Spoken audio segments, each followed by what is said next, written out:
देख रहे हैं आप, आपके साथ मैं हूं ऋतु। बुलेटिन की शुरुआत बड़ी खबर के साथ करेंगे। आज आएंगे विधानसभा उपचुनाव के नतीजे। मंगलौर और बद्रीनाथ सीट के रिजल्ट्स आएंगे। सुबह 8 बजे से मतगणना शुरू हो जाएगी। पहले पोस्टल बैलेट की गिनती की जाएगी, इसके बाद प्रत्याशियों की किस्मत का फैसला होगा। मतगणना स्थलों पर सुरक्षा के पुख्ता इंतजाम किए गए हैं। मंगलौर और बद्रीनाथ सीट के रिजल्ट्स आएंगे और इसको लेकर के आज का दिन बेहद अहम रहने वाला है। उपचुनाव किरण में किसने यहां पर जीत हासिल की होगी, यह आज साफ हो जाएगा। सुबह 8 बजे से काउंटिंग शुरू हो जाएगी। पहले पोस्टल बैलेट, इसके बाद जो प्रत्याशी है उनके किस्मत का फैसला होगा।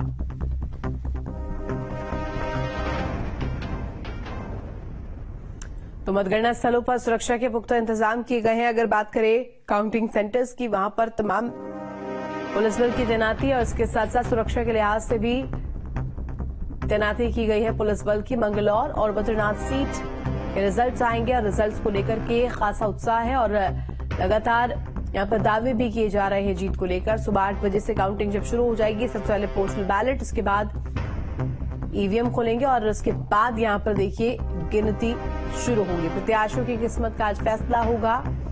किसने फतह हासिल की है ये साफ हो जाएगा। मतगणना स्थलों पर सुरक्षा के पुख्ता इंतजाम और 8 बजे से सुबह काउंटिंग शुरू हो जाएगी। 2 सीट्स जहां पर उपचुनाव हुए हैं, मंगलौर और बद्रीनाथ सीट, जहां रिजल्ट्स आने वाले हैं। 8 बजे सुबह से ही मतगणना शुरू हो जाएगी, काउंटिंग शुरू हो जाएगी। अगर बात करें टीम की, तो यहां पर देखिए चुनाव की जो टीम है वो पहुंची हुई है। लगातार सुरक्षा के लिहाज से इंतजाम किए गए हैं।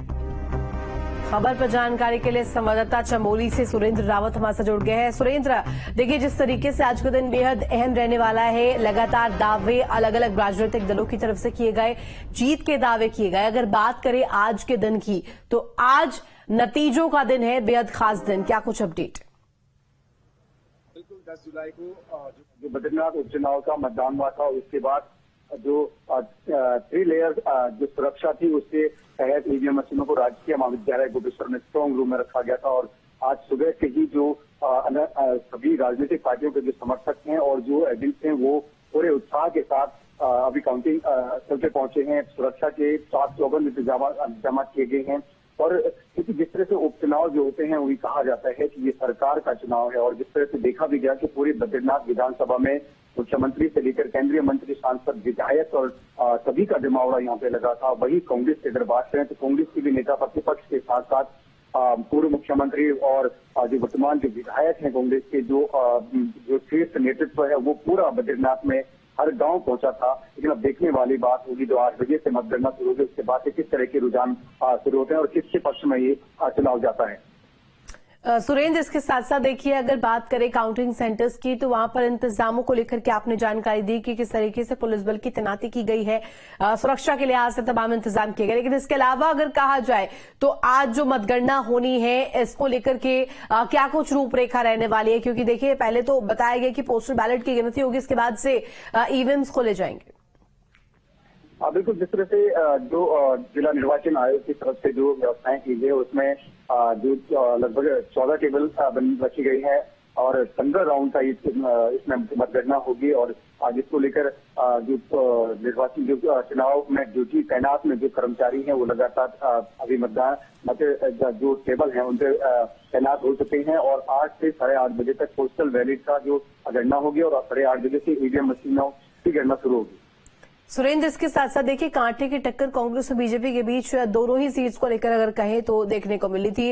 एक तरफ देखिए बद्रीनाथ सीट पर लगातार आरोप प्रत्यारोप का दौर रहा, लगातार कांग्रेस हमलावर रही, जहां पर राजेंद्र भंडारी को लेकर के तमाम यहां पर आरोप सामने आए थे। अब ये कहा जा रहा है कि पार्टी छोड़कर के दूसरी पार्टी में जाकर के अब क्या जनता को संदेश देने की कोशिश है, इसका जवाब जनता देगी। कांग्रेस कहती हुई नजर आई थी, लेकिन फिलहाल की तस्वीर क्या दर्शा रही है, लोगों का मूड कैसा है? बिल्कुल, जिस तरह से 2022 में राजेंद्र भंडारी को कांग्रेस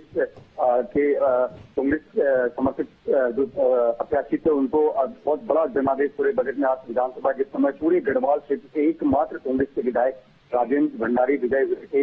लेकिन लोकसभा चुनाव से ठीक पहले उनका इस तरह से अपने पद से इस्तीफा देना कहीं न कहीं पूरे बद्रीनाथ की जनता को राह लिया और इस पूरे बद्रीनाथ विधानसभा के उपचुनाव में जो मुद्दा था वो कहीं भी विकास का मुद्दा नहीं रहा। सबसे बड़ा सवाल आम जनमानस के साथ साथ राजनीतिक दलों का भी ये था कि ऐसी क्या मजबूरी रही कि जिसमें राजेंद्र भंडारी अपने पद से इस्तीफा दे देते हैं। लेकिन इसके बाद जब आम जनता का भी ये रहा कि हमने 2022 में आपको विधायक बनाया था और उपचुनाव में फिर आप दोबारा से विधायक बनने की मांग कर रहे हैं, आप वोट मांग रहे हैं, तो किस बेस पे आप वोट मांग रहे हैं। तो इस तरह के सवाल लगातार बने हुए थे और कहीं न कहीं एक पूरे बद्रीनाथ उपचुनाव की अगर बात करें तो इस पूरे चुनाव में राजेंद्र भंडारी ही मुद्दा रहे और विधायक की क्यों इस्तीफा दिया ये मुद्दा रहा। बिल्कुल सुरेंद्र, लौटेंगे आपके पास। हमारे साथ अली मेहदी भी रुड़की से जुड़ गए हैं। अली, बताइएगा क्या कुछ तस्वीर आज की है, क्योंकि आज अंतिम दिन और आज का दिन बेहद अहम रहने वाला है। नतीजों का दिन है, फैसले की घड़ी है। कौन विजयी होता है, कौन हारता है, कौन आगे कौन पीछे, सब साफ हो जाएगा आज। जी, आपको बता दें कि यहाँ पर हम जो है इस टाइम पे जहाँ पे मतगणना होनी है, मतगणना स्थल पर खड़े हुए हैं। यहाँ शासन प्रशासन का पुख्ता इंतजाम है, पुलिस लगी है, सब अंदर जाने वाले को जिनकी कार्ड बने हैं सिर्फ उन्हीं को दिलाया जा रहा है। पुलिस प्रशासन मुस्तैद दिख रहा है। और आपको बता दें क्योंकि जिस दिन मतदान हुआ था उस दिन जो है ये कुछ घटनाएं हो गई थी आसपास के गांवों में, तो उसको लेकर पुलिस प्रशासन जो है मुस्तैद नजर आ रहा है यहाँ पर भी। और मंगलौर में भी एसपी देहात और सीओ के उसमें टीमें बनाई गई। अली, इसके साथ साथ ये भी बताइएगा कितने मतगणना स्थल बनाए गए हैं और कैसे आज इस मतगणना की जो पूरी प्रक्रिया है वो होगी, क्या कुछ सुरक्षा के इंतजाम नजर आ रहे हैं?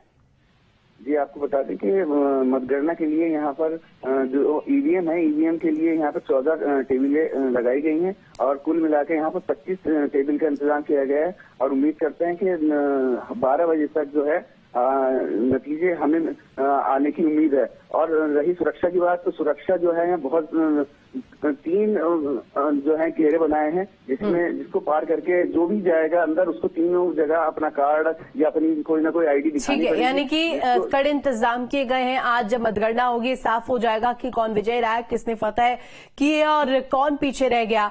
बहुत शुक्रिया आपका तमाम जानकारी के लिए अली, और सुरेंद्र आपका भी तमाम जानकारी साझा करने के लिए।